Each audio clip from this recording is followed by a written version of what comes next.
नमस्कार मित्रांनो, आम्ही आज जात आहोत जुनागड येथे गिरनार येथे. या माझे मित्र पाटी आहेत. आम्ही सर्वजण गिरनारला जात आहे. आता आम्ही बँड्रा टर्मिनसला आलेलो आहे. सौराष्ट्र मेल एक्सप्रेस आमची इकडे लागलेली आहे. थोड्याच वेळात ती सुटणार आहे.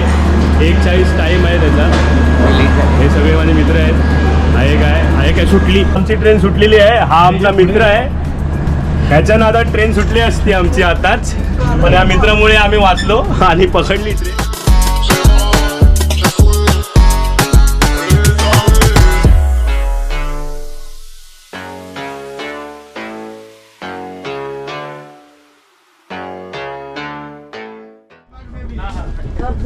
आपण कुठे चाललोय?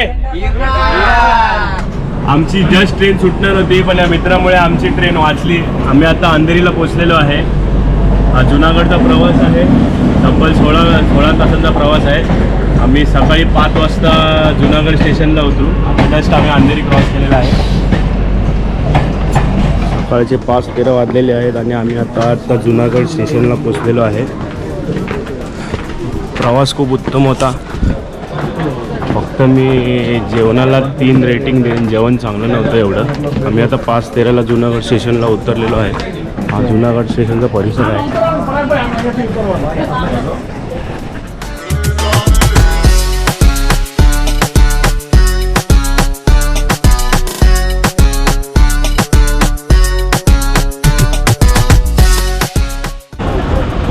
गिरनारचा परिसर.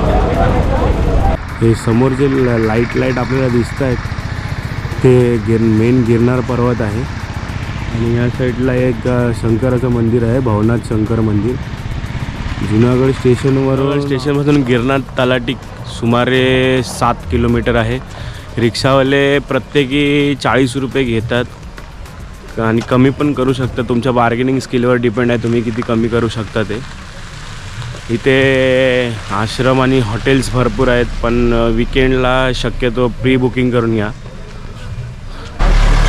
गिरनारला आम्ही आता आलेलो आहे. इकडे भारतीय आश्रम आणि प्रेमगिरी अतिथी भवन इकडे सुविधा उत्तम आहे. आणि इथे एक गिरनारी अन्नछत्र म्हणून आहे. तिथे चहा, नाश्ता आणि जेवण निःशुल्क भेटतं. मला दाखवतो गिरनारी अन्नछत्र. हे आहे गिरनारी अन्नछत्र.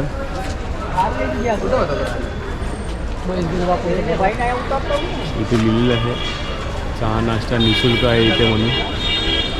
हे आतमध्ये त्याचा एंट्रन्स आहे. आणि याच्यासमोरच भारतीय आश्रम आहे जिकडे आम्ही राहत आहोत. आता आजूबाजूचा परिसर आहे. हॉल मोठा आहे साधारणतः. इथे दत्तगुरूंचं छोटंसं मंदिर आहे. तिथे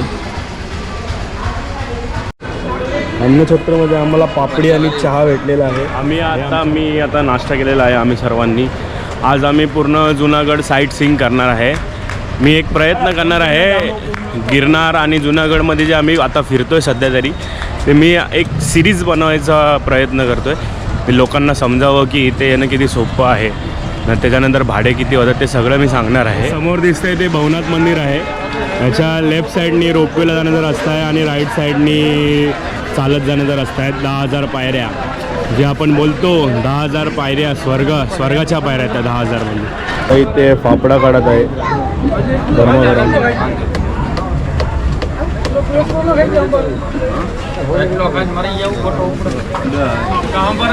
पपयाचा सांबार आहे. गुजरातमध्ये फेमस आहे फाफडा, जलेबी, ढोकळा.